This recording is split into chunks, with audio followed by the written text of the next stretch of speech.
about 413 acres, and it's at its peak housed around 10,000 inmates, making it one of the world's largest correctional institutions.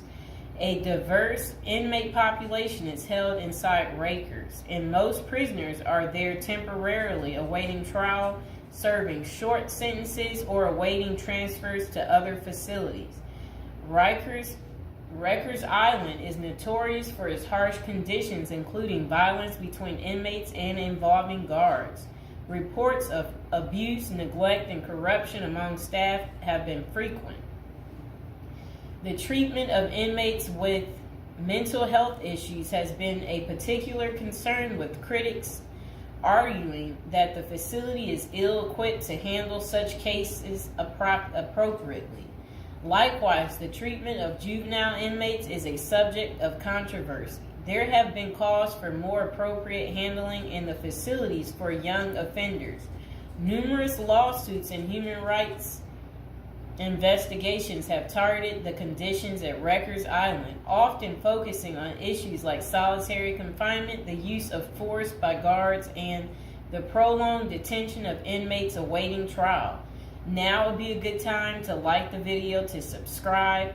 And are you guys enjoying the prison series? Do you like hearing about all the different prisons, learning with me together? If so, go ahead and comment below. So, when visiting Rikers, journalists and prison reforms discovered temporary holding cells described as covered with rotten food, urine and feces and blood. Inmates were using plastic sheets for blankets and cardboard boxes for beds. Maggots crawled over everything. Up to 26 men were crowded into a single cell where they used plastic bags as toilets. Prisoners kept in holding cells, which should be used for only 24 hours or less, often stayed there for more than a week awaiting transfer. In that time, food and medical services were not routinely provided. Now let's hear that paragraph again, just a small bit of it.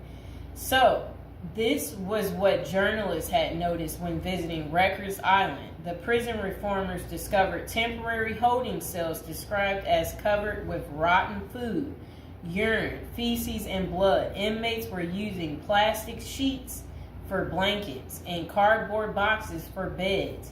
Maggots crawled over everything. Up to 26 men were crowded into a single cell where they used plastic bags as toilets. That does not sound good, does it, people? It's disgusting. So over the years, there have been various attempts to reform Rikers Island, focusing on improving conditions, reducing violence, and providing better mental health care. Amid mounting pressure, activists and political leaders have urged the city to close Rikers Island. In 2019, the New York City Council voted to close the jail completely by 2026, intending to replace it